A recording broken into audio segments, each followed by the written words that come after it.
पहला लक्षण, जो सहनशील हैं, साधवा। कैसे? बोले तितिक्षवा, जो बहुत सहनशील हैं। संत की पहचान जिनकी आसक्ति मात्र से भगवत प्राप्ति हो जाएगी, जो सहनशील हैं। कई संतों को देखा, उस दिन तो बार बार प्रणाम मन कर रहा था। संत थे तो अरुण भगवा वस्त्र धारण के सब्जी मंडी में सब्जी मांग रहे थे, तो एक आदमी रजोगुणी वेश, पैंट शर्ट से थप्पड़ मारा सामने से उनके गाल में। वो 60-65 वर्ष के दो महात्मा एक साथ, झोली टांगी हुई थी, सब्जी मौन ऐसे झोली ऐसे फैला दी, कोई एक परवल डाल दिया, कोई एक आलू डाल दी, कोई ऐसे हाथ जोड़ दिए। अलग अलग भाव के लोग थे। वो उतरा गाड़ी से, कुछ नहीं बोले तो उसको और जिद चढ़ गई, लात मारा उसने सामने से पीछे से, दोनों महात्माओं के। लेकिन उन्होंने मुड़कर नहीं देखा। हम बार बार उनकी इस वृत्ति को देख के हृदय शीतल होता, प्रणाम करते रहे कि आप जैसे महात्माओं से ये जगत पावन होता है। ये गुप्त रूप से विचरण करने वाले अवधूत शिरोमणियों, आपके चरणों से तीर्थी कुर्वन्ति तीर्थानि। आप जैसे महात्मा जब तीर्थों का स्पर्श करते हैं तो उनमें तीर्थत्व आ जाता है। सबसे पहली पहचान साधु की तितिक्षवा, सहनशील। बहुत कठिन है सहनशीलता। उपदेश कर लेना, सुन लेना सरल है, लेकिन जब कोई अपमान करता है उस समय सहना। अपमान तो इतना भी, भरी बाजार में थप्पड़ मार रहे हो, महात्मा हेर भी नहीं रहे। क्या स्थिति है। मतलब एक बार तो बनता है ना कि एक दो लात थप्पड़ के बाद देखना कि ये भाई क्या है, क्या है, देव या ना देव, मतलब आप मार क्यों रहे हो। इतना तो प्रार्थना। वो बोले भी नहीं, देखे भी नहीं, और क्रिया भी नहीं बंद की। अगली दुकान में फिर जाके वैसे झोली फैला दी। प्रणाम है ऐसे महापुरुषों को जो तितिक्षवा, बड़े सहन। प्रकृति सर्दी गर्मी बरसाते और मनुष्य के द्वारा दी हुई प्रतिकूलता। दूसरा कारुणिकाहा, बड़े दयालु स्वभाव के। इसी का दुरुपयोग होता है। कभी कभी संतों की दया का दुरुपयोग लोग करते हैं। इसीलिए उड़िया बाबा ने कहा है, दया बिना साधु कसाई, और दया करी तो आफत आई। पक्का, एक बार करें सैकड़ों बार का अनुभव है। अब दया न करे तो साधु कैसा। श्री चैतन्य महाप्रभु ने श्री सनातन जी को जो उपदेश किया, उसमें कहा, जीवे दया नामे रुचि वैष्णव सेवा। इसके अलावा और कोई उच्च कोटि का साधन नहीं। वैष्णव सेवा हो और जीवों पर दया हो और खूब नाम जप हो रहा, इससे बड़ा कोई साधन है ही नहीं। पक्का पक्का। दया बिना साधु कसाई, दया नहीं तो साधु को कसाई क्या। और दया करी तो आफत आई। बहुत बचा के दया का खेल खेलना है। दया के खेल में ही जन्म के जन्म व्यतीत हो गए। जन्म के जन्म यही दया, और दया नहीं तो साधु कैसा। कारुणिकाहा, दया तो करनी है पर दया संभाल के करनी है। जैसे पानी में डूबे हुए आदमी को निकालने के लिए भावावेश में कूद मत जाना, नहीं तो कई मर गए। एक परिकर में 8 नौजवान स्नान कर रहे थे और एक का पैर फिसला, तो बचाने के लिए क्रम बाई क्रम 8 कूदे। वो 8 को एक जैसे 2 डूब रहे, तीसरा उनको बचाने, वो चौथा तो 8 मंडली सहित डूब गए, क्योंकि एक दूसरे श्वास लेने के लिए दबाते हुए 8 क्रम बाई क्रम हुए। निकालने वाला इतना प्रवीण होना चाहिए कि सहारा दिया जाता है। नाम वाणी लीला धाम, इसका सहारा दिया जाता है और दूर आ जाता है। पर दूर रह करके वो सहारा पकड़ नहीं पाता है, तो लगता है थोड़ा जैसे जमीन पे गिरा हुआ हो तो उसे वैसे ही झुक के गिर के उठाया जाता है।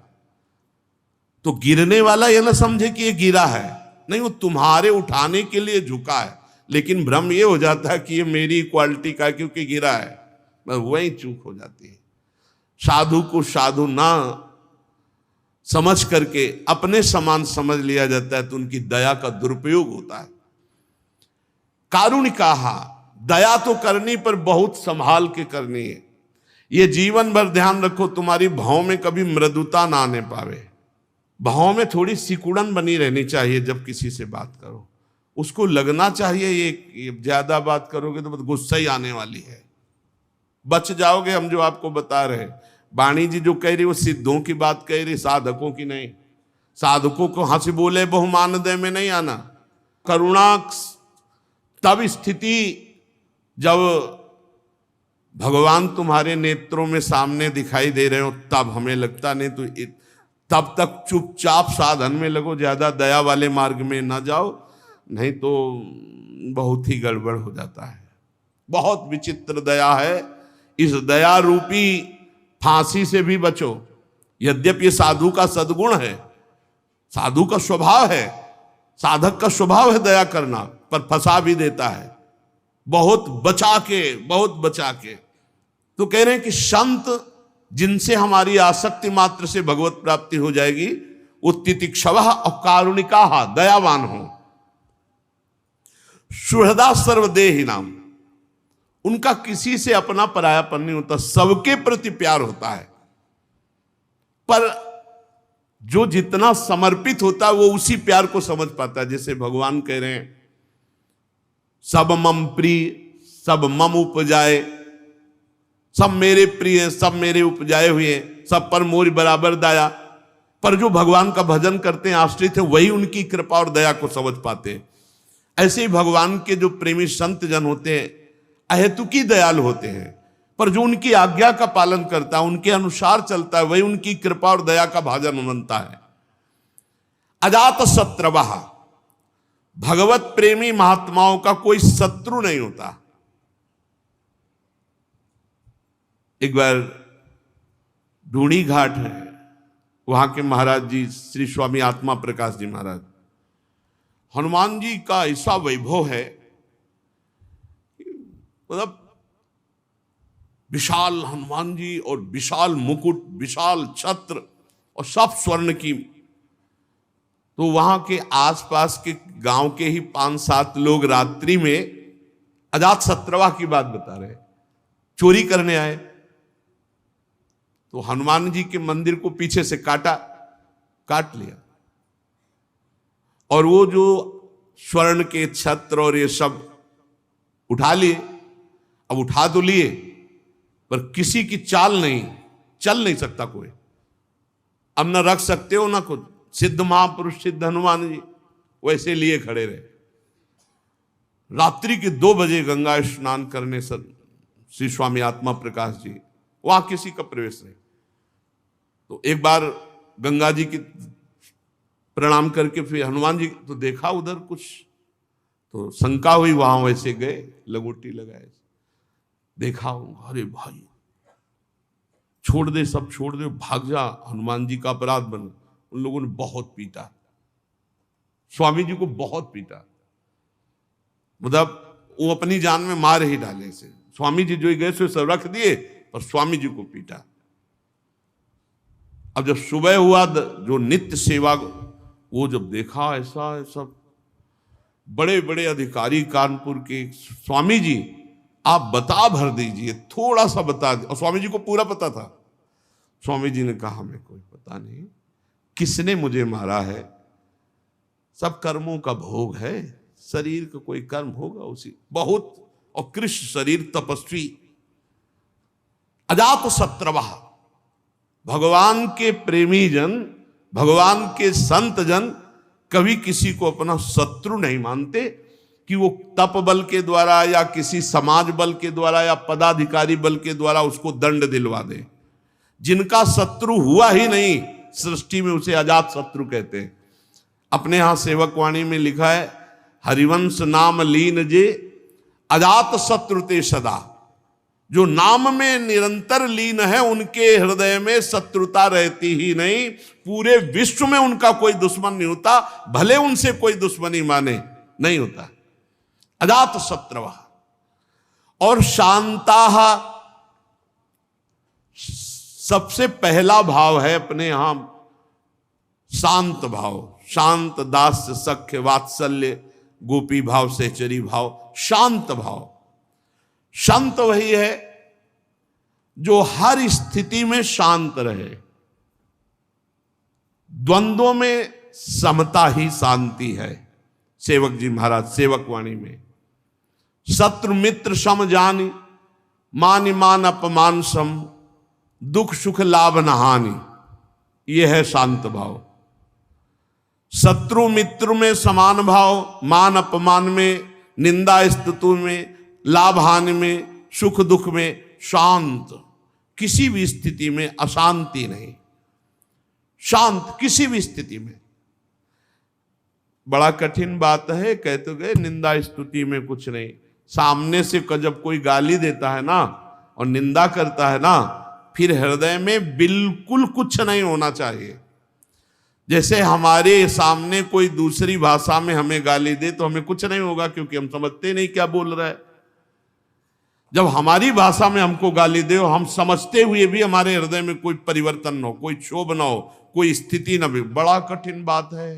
ये तभी हो सकता है जब भगवान की कृपा प्रसाद से द्वैत भाव मिट गया है, सब में ब्रह्म भाव, भगवत भाव, तभी शांत भाव की स्थिति होती है। तो भगवान के जो प्रेमी संतजन वो शांताः, और कह रहे हैं कि साधवा साधुभूषणाः, साधु का एक स्वभाव होता है जो बहुत सरल होता, छल कपट नहीं होता। पर छल कपटी लोग उनके स्वभाव को कपट ही समझेंगे। उनका सरल स्वभाव, न मन कुटिलाई, कुटिलता नहीं होती, सरल स्वभाव होता है। साधवा साधुभूषणाः, सरल स्वभाव और दूसरों का सम्मान करना, ये संतों में स्वाभाविक स्थिति होती है। संयमशील, दयालु, समस्त देहधारियों के अकारण हितैषी, किसी के प्रति शत्रुभाव न रहना, शांत स्वभाव, सरल स्वभाव, दूसरों का सम्मान देने का स्वभाव। और खास बात, मयि अनन्य भावेन भक्तिम कुर्वन्ति ये दृणाम, जो मेरे में अनन्य होते हैं, स्वप्न में भी किसी और की आशा नहीं, एकमात्र प्रभु की। प्रभु से एक प्रार्थना किया जाए नित्य तो बहुत जल्दी लाभ मिलेगा। हे प्रभु, मन वचन कर्म से मैं आपका सेवक हूं, अब मेरे मन और इंद्रियां आपके विपरीत जा रहे हैं, तो नाथ आप हमें ऐसी सामर्थ्य दो कि मेरा मन, मेरी इंद्रियां आपकी तरफ जाएं, आपके सिवा किसी की तरफ ना जाएं।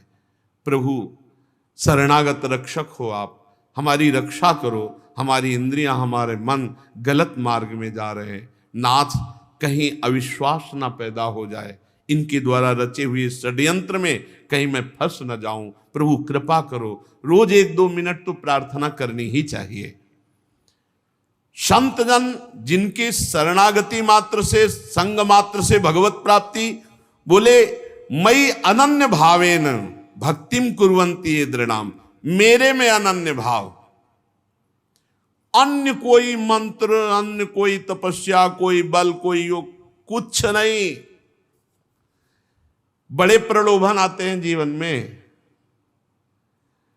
ये मंत्र सीख लो ऐसा हो जाएगा, ये मंत्र सीख लो ऐसा हो जाएगा, बड़े प्रलोभन। एक अयोध्या से संत भगवान आए हुए थे, बड़े चमत्कारी। अरे महाराज, केवड़ा की तीर्थ, पूरी समाज को केवड़ा की सुगंध, क्या क्या मतलब चमत्कार उनके। तो कह रहे थे एक छोटा सा मंत्र हम आपको बता दें, उससे जो चाहो जैसे चाहो ऐसे। नहीं, हमें जो गुरु जी ने दिया है बस उसके सिवा नहीं।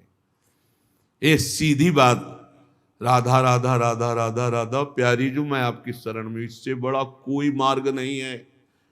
इधर उधर मत फंस जाना कि थोड़ा सा ये जप लेते हैं तो इससे ये लाभ मिलेगा, थोड़ा सा ये जप लेते हैं, ये प्रारंभिक साधक की होती है। लेकिन जहां पहुंचने की बात है वहां मई अनन्येन भावेन रसना कटो जो अन रटो, निरखियन फुटो नयन, श्रवण फुटो जो अन सुनो, श्री राधा जस राधा राधा कहे और श्री जी का उच्छिष्ट पावे और नाम धाम का आश्रय लेकर पड़ा रहे, भगवत प्राप्ति हो जाएगी।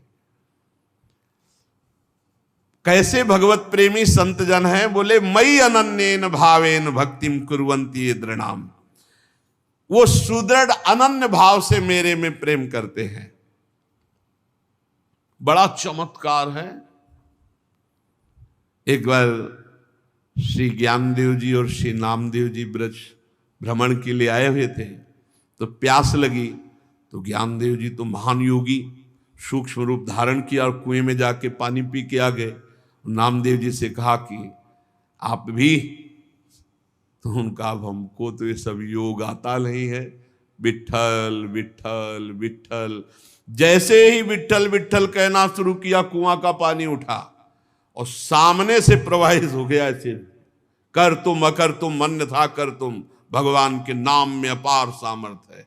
बस अगर अनन्य भाव से प्रेम में डूबना है तो अन्य कोई मंत्र तंत्र अंत्र, कोई अन्य आश्रय, अन्य बल बिल्कुल नहीं, बिल्कुल नहीं। भरोसो एक, आस एक, विश्वास एक, बहुत बढ़िया, बहुत शांति, बहुत जल्दी आनंद प्राप्त हो जाएगा। और मत कृते त्यक्त कर्माणस त्यक्त स्वजन बांधवाहा, बहुत सुंदर बात। मेरे लिए सारे कर्म त्याग, कर्म त्याग का मतलब होता है कर्म समर्पण। कोई एक क्षण भी बिना कर्म किए नहीं रह सकता, तो कर्म त्याग का मतलब कर्म ना करना नहीं, कर्म को करके भगवान को समर्पित करना, भगवान के लिए कर्म करना। ये तो सर्वाणि कर्माणि मयि सन्न्यस्य मत्पराः, मेरे लिए सर्व कर्म। तो कह रहे मत कृते त्यक्त कर्माणस, मेरे लिए सारे कर्म का त्याग, अर्थात मेरे को समर्पण। और त्यक्त स्वजन बांधवाहा, अपने पारिवारिक जनों से बिल्कुल राग रहित होना। सबकी ममता ताग बटोरी, मम पद मनहि बांध बर डोरी। जो अपने सगे संबंधी, रिश्ते नाते, परिवार मेरे लिए त्याग कर देते हैं, पक्की बात। ये संत संग से पता नहीं चलता, धीरे धीरे ऊंचाई बढ़ जाती है। त्यक्त स्वजन बांधवा, सगे संबंधी, रिश्ते नाते जब भगवान के लिए हम समर्पित कर दिए, भगवान कह रहे हैं मत कृते, मेरे लिए, त्यक्त स्वजन बांधवा, प्रभु के लिए सब कुछ समर्पित है। बहुत कठिन है, बहुत कठिन। रसिक अनन्य माल में जो भक्तों के चरित्र है बहुत कठिन है। त्यक्त स्वजन बांधवा, मेरा अस्तित्व ही नहीं है। बहुत जोर का भक्तों में जो समर्पण पाया जाता है, बहुत जोर का पाया जाता है। त्यक्त स्वजन बांधवा बहुत कठिन है, बहुत कठिन है। ये अंदर की बात है। इसीलिए भगवान ने गोपी जनों से कहा, जो सगे संबंधियों की बेड़ियों को बड़े बड़े योगी यति नहीं तोड़ पाते, मेरे लिए तुमने उनका त्याग किया, मैं तुम्हारा ऋणी हूं। श्री भगवान गोपी जनों से कहते हैं, आई ब्रजनारी सुनत बंसीरो, गृहपति बंधु बिसारे, दर्शन मदन गोपाल मनोहर, मनसिज ताप निवारे। और मदाश्रयाहा, वो केवल मेरे आश्रित रहते हैं, किसी और का आश्रय नहीं। प्रायः जब कोई पदाधिकारी या बड़े जन आते हैं ना, तो एक कार्ड निकालते हैं और ऐसे देते हैं। ये लोग पूछते क्या है, बोले कभी जरूरत या कभी कुछ भी आपके हम काम आवे तो होता, डाल लो अपनी जेब में, डाल, निकलो बाहर, निकलो, चलो।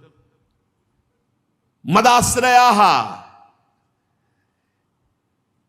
एक बार सदगुरुदेव भगवान से के लिए ले रहे थे, छोटी कुटिया मोहन लाडली कुंज में जब रहते थे, तो कहा नंबर लिख के दिया, तो कहा महाराज जी का ये क्या भैया? बोले नंबर है। तो बोले क्या करेंगे? बोले कभी जरूरत हो तो फोन लगा देना। बोले हाँ, अभी तक जरूरतें आपसे ही पूरी होती। ले चलो, हमसे कहा इसको कभी घुसने मत देना कहा इसको कभी घुसने मत देना यार। मदाश्रया भगवदाश्रित, अन्य आश्रय नहीं, ये उन संतों के जिनके संग मात्र से भगवत प्राप्ति हो जाएगी। मदाश्रया, और फिर आगे कथामृष्टाहा, आहा, मेरी पवित्र मीठी कथाओं को, अमृतमयी कथाओं को सुनते तो कथा अमृतम तत् जीवनम, हृदय में ऐसी मिठास की और सुनता रहूं भगवत चर्चा। कथामृष्टा श्रणवंती, और फिर कथयंती च, भगवान की चर्चा करने में एक विशेष जोश हो, आवेश होना चाहिए। चर्चा करते जा रहे तो चर्चा करते, ऐसे देखिए संतजन कि जब चर्चा करना शुरू हो गए तो न समय का ध्यान है न स्थान का ध्यान है। महाराज जी अच्छा, तो फिर आगे फिर शुरू हो गए, 3-4 बार प्रार्थना करने, अच्छा नहीं तो भगवत आवेश, भगवत चर्चा व्यसन, भगवत चर्चा का व्यसन। कथामृष्टा श्रणवंती कथयंती च, मेरी कथा श्रवण में और कथन में उनका बड़ा अनुराग होता है संत जनों का। और तपंती विविधास्तापा नैतान मदगत चेतसा, विविध प्रकार के ताप वो मेरे लिए सहते हैं, सर्दी गर्मी भूख प्यास मान अपमान निंदा स्तुति सब मेरे लिए वो सहते हैं। एक संत भगवान को देखा, वो केवल एक बोरा लिए रहते थे ऐसे, और यहां से ऐसे कांच लगाए गमछा पहने रहते थे, बिल्कुल ऐसा लगता था कोई कबाड़ मिलने वाले हैं, बोला रखते ही बोरा इसी थे, और बड़े उच्च कोटि के संत। कई दिन उन पर जब नजर हुई तो उनकी जो वृत्ति देखी तो लगा कि वृत्ति तो भगवदाकार है। तो एक दिन ये जो बर्फ फैक्ट्री के सामने बट वृक्ष है उसके आगे वो ऐसे फुटपाथ में बैठे थे, तो रात्रि में जब भिक्षा मांग कर पाके लौटते थे तब कहीं कोई न कोई महापुरुष मिलते थे, बैठ गए उनके नजदीक, तो बोरा उठाया चल दिया। हमको सुनो सुनो महाराज, थोड़ी देर तो बैठ लो, आप जैसे गुरुजनों संत जनों की कृपा से ही अपने लोग चल पाएंगे, वो आप उठाए बोरा चल दिए महाराज। फिर आगे बढ़े उनके, फिर वो एकांत में जब देखा तो क्या है, कुछ नहीं, बस आपके पास बैठना है, बैठ गए। तुमका ऐसी स्थिति आपको कहां से प्राप्त हुई? तो उनका श्रीमद् भगवद गीता जी से। आप भिक्षा, बोले अयाचक वृत्ति जो मिल जाए। बोरा में क्या लिए? कुछ नहीं ऐसे टागे। तो कहा ये क्यों टागे हो? बोले ये सब रक्षा के लिए है। उनको बोरा क्या रक्षा करता है? बोले लोगों के दिमाग में तो आता है ना कि पागल है, ये तो कबाड़ बटोरता है। एक दिन उनको देखा और पड़े सोच ही सोच, बड़ा कष्ट। जो ही नजदीक गए तो उन्होंने रोक दिया, हम काम कोई औषधि? बिल्कुल नहीं। और दूसरे दिन वहां से अंतर गायब हो गए। बड़े सहनशील और केवल भगवद आश्रित कई ऐसे महात्माओं के दर्शन हुए। एक महात्मा को देखा, गोरे दाऊ जी हैं, उनके सामने वो लौटते रहते थे, सबकी दंडवत ऐसे लौटते रहते। रात्रि के जब आए तो वर्षा हो रही थी, पेड़ के नीचे भीगे ऐसे खड़े, बस ओट चल रहे थे। महाराज जी उस समय मदन टेर में रहते हैं, आप कुटिया चलेंगे, वहां थोड़ा कुछ भोग रखा है, आप ले लीजिए। आ गए, उनसे पूछा आपको ऐसी स्थिति कैसे प्राप्त हुई? ये बहुत अंदर जिज्ञासा रहती थी कि हमारा ऐसा अनुमान है कि आपका निरंतर नाम चलता है, आप देव भाव से अतीत, सर्दी और वर्षा हो रही है और आप ऐसे पेड़ के नीचे खड़े रहते हैं, आप किसी, तो आपको ऐसी स्थिति? तो उनका मुझे एक नाम बताया, उनका इस नाम के निरंतर जपने से मुझे ऐसी स्थिति। तो उनका आप सबको प्रणाम करते हैं, थक नहीं जाते? बोले नहीं, जिसको प्यार करता हूं भगवान सब में दिखाई देते, तो मुझे हर दंडवत में और बल मिलता है, और बल मिलता है। बड़े सुंदर सुंदर वृंदावन धाम है ना, एक से एक दिव्य संतों के दर्शन होते हैं यहाँ। जब भगवान मिलाते हैं वैसे ही भगवान आपके पास से निकल जाएंगे, आप जानोगे नहीं कौन किस कोटि का है, महापुरुष है। भक्त मेरे संसार के तरह तरह के ताप कष्ट मेरे लिए सहते हैं, मेरे लिए सहते हैं। साध्वी ताएते साधवा साध्वी सर्वसंग विवर्जिता। ऐसे ऐसे मेरे जो भक्त हैं सर्वसंग परित्यागी, वो महापुरुष होते हैं। तुम्हें ऐसे ही संतों के संग करने का भाव रखना चाहिए, क्योंकि उनके संग से सब दोषों का नाश हो जाता है। कभी कभी ऐसा होता है कि तुम्हारे किसी महान दोष को नष्ट करने के लिए वो दोष की लीला करते हैं, लाओ ये खाया जाए, ये खाया जाए, और इतना आपको उस बात से घृणा हो जाएगी, वो ऐसे ढंग से अपनी वस्तु देते हैं कि समझ में नहीं आता। बोले ऐसे ऐसे सर्वसंग परित्यागी महापुरुष होते हैं जो आसक्ति से उत्पन्न होने वाले सारे दोषों का ही हरण कर लेते हैं। सत्पुरुषों के समागम में सताम प्रसंगान मम वीर संविदो भवंति हृत्कर्ण रसायना कथा। जहां मेरे भक्तजन होते वहां स्वाभाविक होता ही रहता है भगवत चर्चा। मेरे पराक्रमों का यथार्थ ज्ञान कराने वाली, हृदय और कान को प्रिय लगने वाली मेरी चर्चाएं होती रहती हैं। भगवत चर्चा में बड़ी सामर्थ्य है। रत्नावती जी और कोई साधन नहीं की, केवल दासी चरण चापते हुए जब भगवत चर्चा करने लगी, उसी के प्रभाव से श्री नाभा जी ने भक्त भूप रत्नावती कहा है। भक्तों की राजा रत्नावती, केवल लीला श्रवण मात्र से इतनी ऊंची महान भक्ति। जो मेरी लीला कथाओं को सुनते रहते हैं, उन्हें मोक्ष मार्ग में श्रद्धा, मेरे में प्रेम और मेरी भक्ति का उनके हृदय में विकास, जो मेरी सृष्टि आदि लीलाओं का चिंतन करने से लौकिक पारलौकिक सुखों में वैराग्य हो जाता है। जब ये सोचे कि सबको मरना है और प्रलय होगी, सब नाश ही होना है, तो लगता है जल्दी करो भगवत प्राप्ति कर लो। और जब ये बात भूल जाते हैं मरना, तो लगता है ये भी भोग भोग लो, ये भी भोग भोग लो। भगवान कह रहे मेरी सृष्टि आदि लीलाओं का चिंतन करने से लोक परलोक के भोगों से वैराग होता है कि सब जलेगा। जब भगवान संकर्षण के मुख से विषैली अग्नि निकलेगी और 12 सूर्य, तो आग ही लग जाएगी, 100 वर्ष तक सब भस्म होगा, या उसके पहले ही भगवत प्राप्ति कर लो। मतलब भयंकर कलयुग आगे और आएगा, फिर और बड़ा अत्याचार, उसके पहले भगवत प्राप्ति कर लो। एक परार्ध बीत गया है, दूसरा परार्ध चल रहा है, महाप्रलय। जब ये परार्ध पूरा हो जाएगा तो महाप्रलय होगी। ये उसके पहले इसी जन्म में भगवत प्राप्ति कर लो, नाम जप लो, भगवान के आश्रित हो जाओ। भगवान की भक्ति बड़ी सरलता पूर्वक भगवत प्राप्ति करा देती है। इस प्रकार प्रकृति के गुणों से उत्पन्न हुए शब्दादि विषयों का त्याग करने से, वैराग्य युक्त ज्ञान से, योग से, मेरे प्रति की हुई सुदृढ़ भक्ति से और मुझे सर्वस्व समर्पण करने से मेरी प्राप्ति हो जाती है। भगवान ने कई साधन बताए, वैराग्य युक्त ज्ञान से, या अष्टांग योग से, या विषयों के त्याग से, या मेरे प्रति सुदृढ़ भक्ति, क्या सर्वस्व अर्पित कर दो।